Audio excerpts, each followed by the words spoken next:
Il est l'heure du journal sur la radio réelle et sur la radio partenaire KFM depuis Pelé. Mesdames et messieurs, bonsoir. À la une de l'actualité, le chef de l'État togolais Faure Gnassingbé a reçu ce lundi 12 août 2024 en audience à Lomé une délégation ministérielle du Niger. Les détails dans ce journal.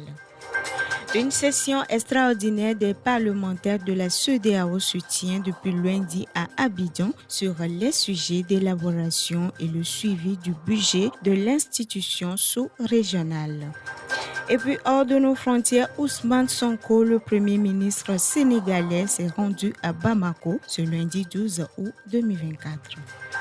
Mesdames et messieurs, c'est tout pour les grandes articulations de cette édition. Place au développement.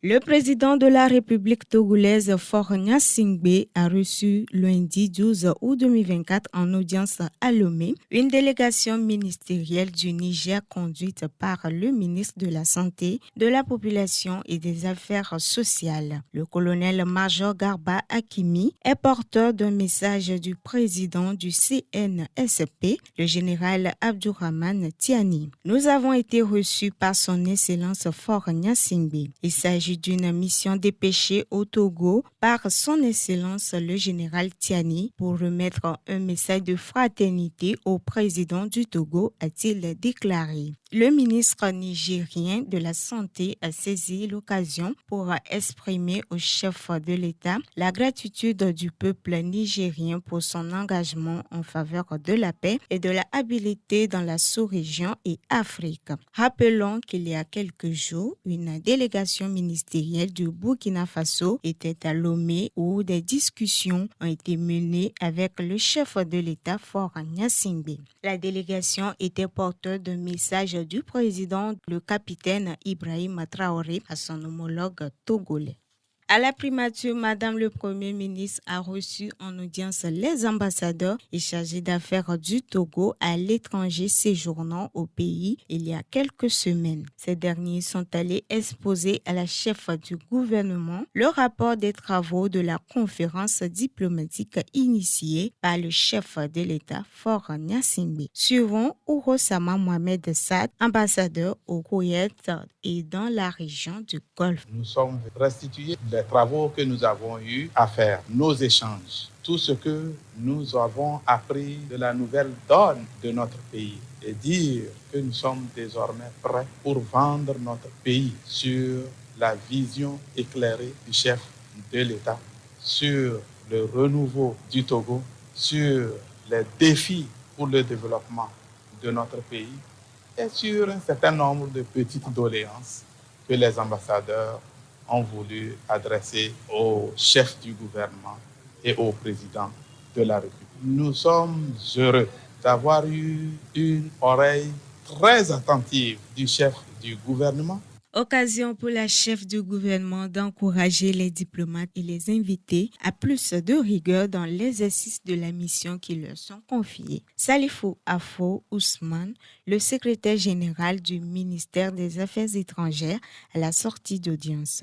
Le chef du gouvernement a souhaité qu'il soit des porte-paroles du Togo à l'extérieur, des porte-paroles loyaux, des porte-paroles courageux, des porte-paroles dynamiques et proactifs pour l'intérêt du pays à l'étranger. Nous sommes très satisfaits. La preuve, tous les chefs de mission en ont témoigné. Donc, c'était important de les réunir ici pour qu'ils puissent par eux-mêmes toucher du doigt les avancées du pays.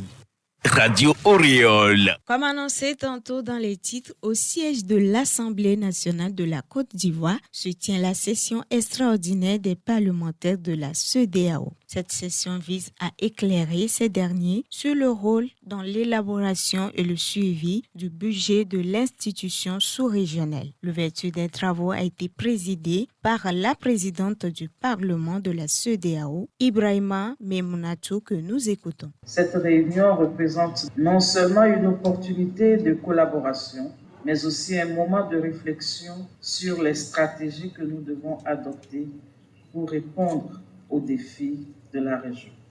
La présente rencontre abordera le rôle du Parlement de la CEDEAO dans le processus budgétaire de la communauté.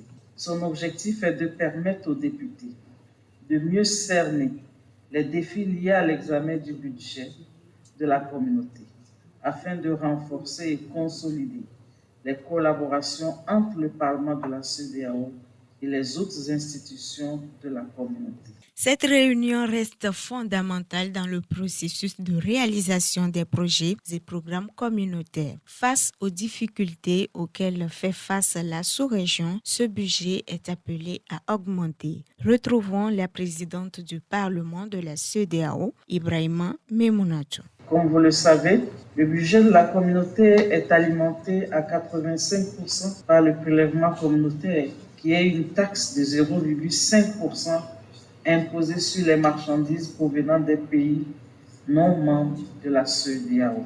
Malheureusement, le dernier rapport sur l'état de la communauté présenté par le président de la Commission révèle une faible mobilisation de ses ressources au cours de ces dernières années. Devant cette difficulté et face aux dangers qui menacent la réalisation des projets et programmes communautaires, ainsi que l'exécution des activités des institutions de la communauté, je tiens à saisir l'opportunité de notre rencontre pour lancer un appel aux États membres afin qu'ils poursuivent leurs efforts de financement de la communauté. Le prélèvement communautaire reflète parfaitement la solidarité et la responsabilité de nos gouvernants respectifs dans notre ambition de bâtir un environnement communautaire prospère et serein. Rappelons que ces travaux vont durer 5 jours avec des recommandations précises. Radio Auréole, c'est la santé, l'éducation et la musique. L'actualité au-delà de nos frontières à présent. C'est sa première visite officielle dans les pays de l'Alliance des États du Sahel. Ousmane Sonko, le premier ministre sénégalais, s'est rendu à Bamako ce lundi 12 août 2024. Il a eu un entretien avec le président de la transition du Mali, le colonel Assimi Goïta. Cette visite s'inscrit dans le cadre des efforts diplomatiques du Sénégal pour persuader les pays de l'AES à réintégrer la CEDEAO. Ousmane Sonko a souligné l'importance de dépasser les divergences pour favoriser l'unité régionale. Nous devons mettre l'émotion de côté et travailler sur la base de préoccupations concrètes. Si nous sommes panafricanistes, chaque panafricaniste doit avoir pour seul objectif l'unité des Africains au-delà de nos différences, a déclaré le Premier ministre sénégalais. Dès son arrivée, Ousmane Sonko s'est incliné devant la mémoire des soldats maliens tombés au front fin juillet avec leurs alliés russes d'Africa Corps, indiquant que personne ne pourra passer par le Sénégal pour déstabiliser le Mali. Allusion faite à l'implication avérée et revendiquée de l'Ukraine dans cette attaque des groupes terroristes à Tinzaouaten.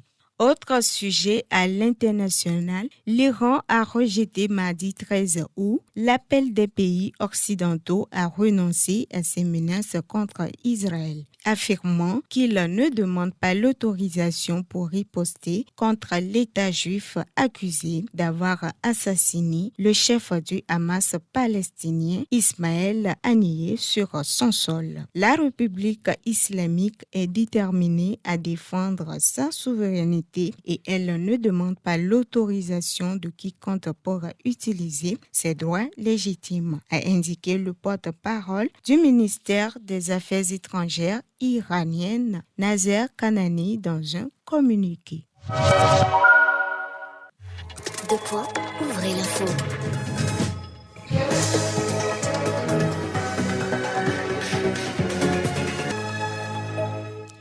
C'est ainsi que se referme cette édition. Merci à vous tous qui l'avez suivi par tout à l'heure. Merci à Phyton pour la compagnie technique et merci à toute l'équipe rédactionnelle de la radio Auréole. Nos programmes se poursuivent.